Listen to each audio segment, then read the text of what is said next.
19 मार्च को चैत्र नवरात्रि शुरू हो रही है और नवरात्रि में कलश स्थापना का बहुत अधिक महत्व है। तो आज की वीडियो में समझते हैं कि कलश स्थापना के समय आपको क्या-क्या चीज़ें चाहिए होंगी और किन चीज़ों से आप सही तरीके से कलश को स्थापित कर सकते हैं, क्योंकि कलश स्थापना से इस वर्ष भर आपकी आप पर माँ की कृपा बनी रहती है, आपका घर प्रॉस्पेरिटी से, अबंडेंस से भरा रहता है और चारों दिशाओं से आपकी और आपके परिवार की सुरक्षा का दायित्व माँ ले लेती है। तो चलिए समझते हैं कि कलश स्थापना में आपको क्या-क्या चाहिए होगा। तो सबसे पहले तो आपको एक कलश चाहिए, किसी भी धातु का आप ले सकते हैं और स्टील का कलश आपको नहीं लेना है, इतना ध्यान रखना है। अब उस कलश को आप अच्छे से शुद्ध कर लें और उस पर सबसे पहले हल्दी कुमकुम का एक स्वास्तिक तैयार कर लें, बना लें और उसके कंठ पर आपको एक मौली बांध लेनी है। सिर्फ आप उसको लपेटेंगे, उस पे गांठ नहीं लगाना है, इसका ध्यान रखना है। अब उसमें सबसे पहले आपको गंगा जल डाल लेना है, थोड़ा-सा गंगा जल डालकर, शुद्ध जल डालकर आप उसको भर लेंगे, लेकिन कंठ तक, ऊपर तक नहीं भरना है। पहले गंगा जल डालना है, फिर शुद्ध जल से आप उसको भर सकते हैं। ऐसा ना करें कि पहले आप जल डालें और फिर उसमें गंगा जल डालें।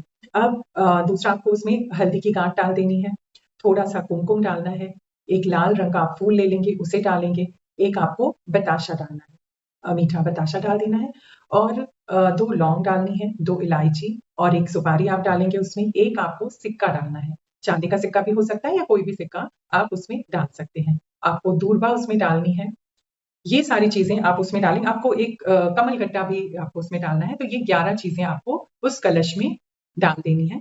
अब उस कलश के ऊपर 5 आपको आम के पत्ते या अगर आम के नहीं अवेलेबल हों तो अशोक के पत्ते, इसमें से आप कोई भी एक ले लेंगे, वो 5 पत्ते उसके ऊपर सजाएँगे, उसके ऊपर एक पात्र लेंगे और उसे अक्षत से भर देंगे और उस अक्षत में भी आपको एक सिक्का डाल देना है।